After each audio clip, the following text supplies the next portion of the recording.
Le concept de fabrique opéra est né il y a à peu près 12 ans dans la tête de Jacques Attali et d'un chef d'orchestre grenoblois qui s'appelle Patrick Souillot.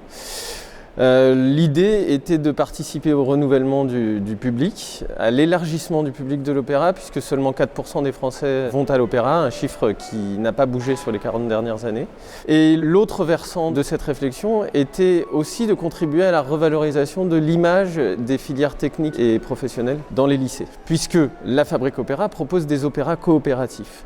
Le parti pris, c'est d'impliquer, fédérer des jeunes des établissements d'enseignement technique et professionnel, le cas échéant de l'enseignement supérieur, dans la conception, espace de créativité, c'est très important. On n'en fait pas des petites mains, des ouvriers à bas coût, vraiment la conception, mais aussi la réalisation de tous les éléments constitutifs d'un spectacle lyrique.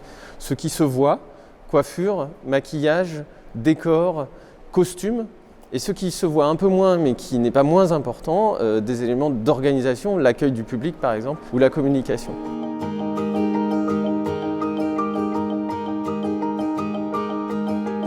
Pendant 7 ans, ce concept est resté à Grenoble, dans l'équivalent d'un zénith, 10 000 spectateurs par an, 50% de nouveaux spectateurs d'opéra tous les ans. Au bout de 7 ans, ce concept arrive à Orléans, Annecy, et la Fabrique Opéra arrive en Alsace au mois de juillet 2016. Le Lab Opéra d'Alsace naît en mars 2017 pour les spectacles d'avril 2018.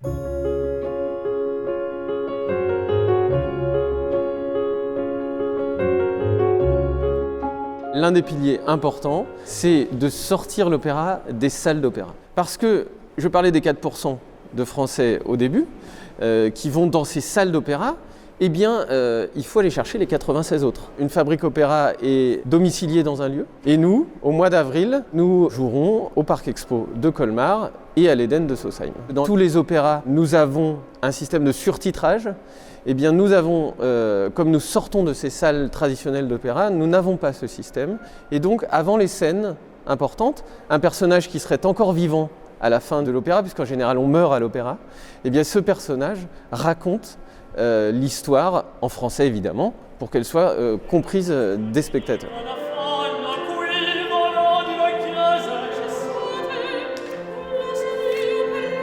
Pour la première année du Lab Opéra d'Alsace, nous avons décidé d'offrir au public l'opéra le plus joué dans le monde. Depuis quelques semaines, il a supplanté Carmen. C'est La Traviata de Giuseppe Verdi. Cet opéra, c'est un opéra qui parle à tout le monde. C'est une musique absolument incroyable, légère à certains moments, puisque c'est un opéra dans lequel on fait énormément la fête, dramatique à d'autres. Je ne vais pas, comme disent les jeunes, spoiler la fin, mais à l'opéra, il se passe des choses très dramatiques, parce que dans la vie, il se passe des choses dramatiques. C'est vraiment une histoire qui va toucher tout le monde, une histoire d'amour, une histoire d'argent, une histoire de père qui veut régenter la vie de son fils. C'est une histoire très actuelle.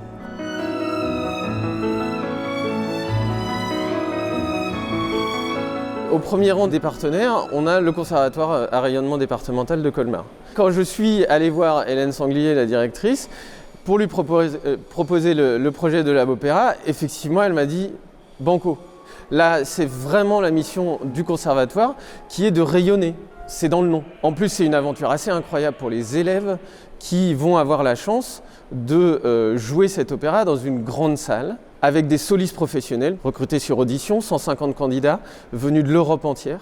Et les rôles secondaires, on a décidé de les réserver à des chanteurs locaux pour que le Lab Opéra soit aussi une porte d'entrée pour ces jeunes chanteurs dans le monde assez difficile, assez impénétrable du domaine lyrique. Le dernier partenaire artistique amateur, c'est le chœur opéra du Lab Opéra d'Alsace. 80 chanteurs amateurs, recrutés sur audition aussi, et qui travaillent depuis septembre sous la houlette de leur chef de chœur, Pascal Parer.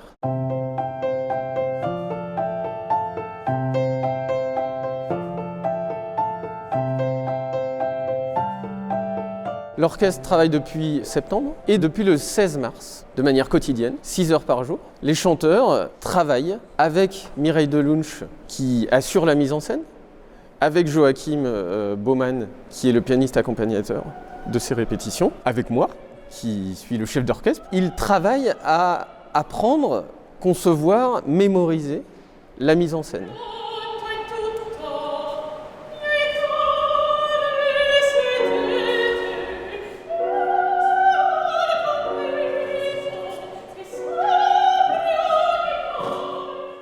Ce qui m'a attirée dans ce projet, tout d'abord évidemment, c'est le rôle de la Traviata, que j'ai déjà eu l'occasion de faire dans le sud de la France.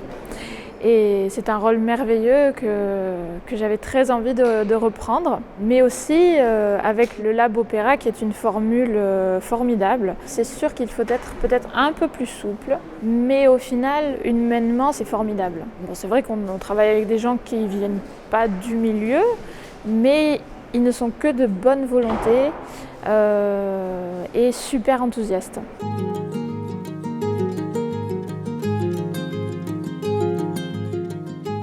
Le côté technique est assuré par des techniciens professionnels. Et puis, les autres acteurs, eh bien, ce sont évidemment les lycéens. On a 8 établissements disséminés sur tout le territoire. En tout, on est à peu près à 400 lycéens et étudiants. C'est absolument incroyable. Je suis allé voir toutes les classes. J'ai rencontré tous les élèves. Je suis allé leur dire que ce projet est très simple. S'ils ne sont pas là, ils n'existent pas.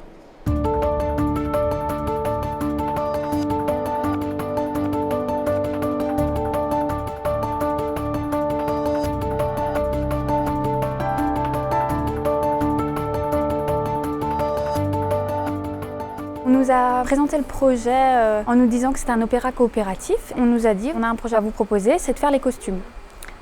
Mais vous partez de rien. Donc vous faites les dessins, vous étudiez l'opéra, la pièce, vous étudiez l'histoire, donc vous faites de l'histoire de l'art, vous étudiez le texte en français aussi pour comprendre les personnages, pour pouvoir bien les incarner au niveau du costume, et après vous faites le costume. Chaque élève a fait plusieurs propositions de dessins. La metteuse en scène a choisi après les dessins qu'elle souhaitait. Et après, on a réalisé les costumes. Alors, on était 6 élèves qui avons été sélectionnés. On nous a demandé aussi si nous voulait participer. On a tout accepté parce que c'est quand même un projet exceptionnel.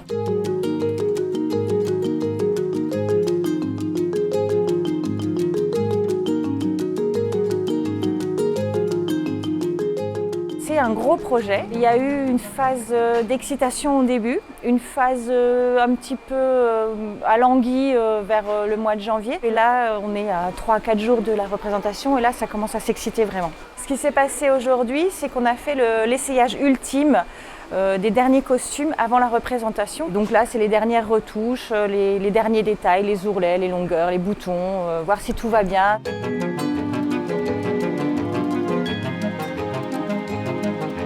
Alors, t'en penses quoi? Ah mais moi je trouve Ça le fait, hein? On travaille avec des vrais chanteurs, des vraies personnes qui disent à l'élève là je suis pas assez serré, là c'est un peu long, là ça tombe, là je suis pas à l'aise. Et donc ça fait partie aussi de la formation. Tout d'un coup, elles ont réalisé que c'était des vêtements qui allaient vraiment être portés par des messieurs comme par des dames et les gens vont bouger dedans. Mais sinon les chanteurs ont été absolument bienveillants, c'était vraiment agréable. Ils les ont félicités pour leur travail. Ça c'est valorisant, très valorisant pour les élèves.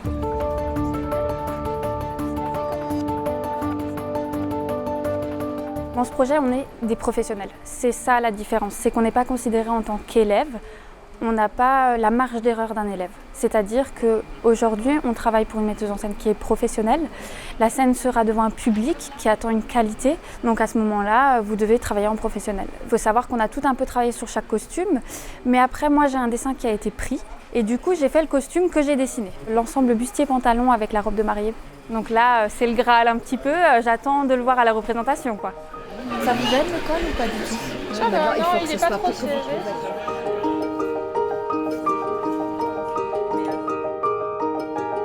Je connaissais le monde du spectacle, mais pas via l'opéra. C'était une grosse découverte pour moi, son fonctionnement, ses exigences aussi. Mais c'était une grosse motivation. Je me suis dit, l'opéra, ça fait rêver, comme par exemple le cabaret fait rêver certaines personnes. Moi, l'opéra, je me suis dit, waouh, c'est des super costumes, des super décors, ça va être magnifique. Quand je vois maintenant la soliste porter mon costume, le voir finir, les petits détails, la dentelle, voir que ça ressemble à ce que je voulais aussi, parce qu'on met une part de nous dans chaque costume qu'on fait, c'était vraiment génial. C'est une reconnaissance aussi de dire, c'est moi qui l'ai fait et je vois que c'est beau à l'œil et que les autres aussi le trouvent beau.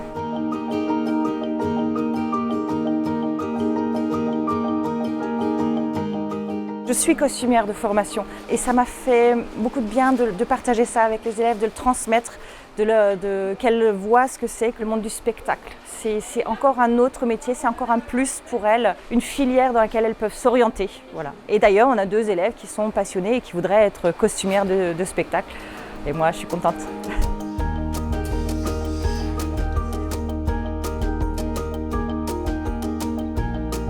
Ces lycéens sont d'une générosité surprenante. Et ce qui est surprenant, mais que je savais, que je voulais savoir au fond de moi-même, c'est que leur capacité d'émerveillement est absolument intacte. On parle des jeunes d'aujourd'hui. Les jeunes d'aujourd'hui, ceux-ci, ceux-là, ils ne savent pas travailler, ils passent leur temps sur leur portable, ils ne se lèvent pas, ils ne veulent pas aller au lycée. En fait, c'est pas vrai. Moi, les jeunes d'aujourd'hui, et nous les jeunes d'aujourd'hui, on les voit. Et on voit que c'est complètement erroné comme vision. Et donc j'aimerais que l'image qu'ont les gens sur ces jeunes change, et encore mieux que l'image des jeunes sur eux-mêmes change. Et ça va être la plus grande réussite de ce projet, parce que ça marche déjà.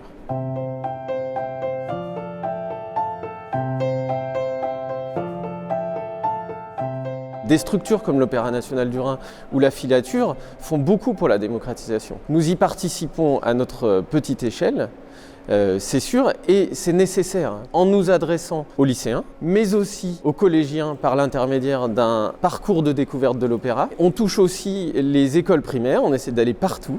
Par l'intermédiaire d'un livret pédagogique qu'on a construit pour soutenir les enseignants. Et les écoles primaires viennent aux répétitions générales. On touche aussi des adultes, puisque moi-même j'ai dispensé 2 ateliers de découverte de l'opéra et du monde de l'opéra à des bénéficiaires de l'association Manemploi, par exemple, très connue à Colmar.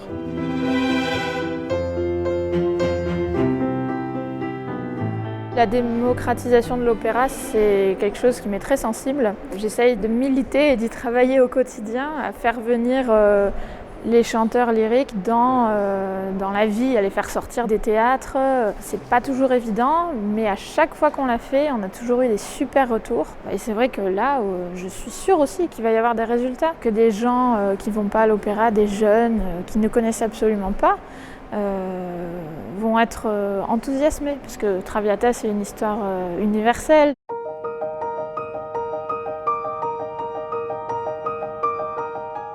L'objectif du Lab Opéra d'Alsace et de toute fabrique opéra qui se construit sur un territoire, c'est de répliquer ce projet tous les ans.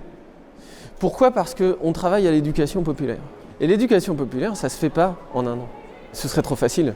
Et on a travaillé justement pendant ces 7 mois à construire quelque chose de très solide pour que, tous les ans, un nouvel opéra soit donné et des nouveaux spectateurs viennent pousser la porte de ces salles. Donc venez, laissez-vous faire, laissez-vous prendre. Il n'y a rien de plus beau que le spectacle vivant. On a des vrais gens sur scène, des vrais gens dans l'orchestre, des vrais dans le chœur, les techniciens, ces lycéens. Et ces lycéens, ce sont vos enfants, vos petits-enfants, vous.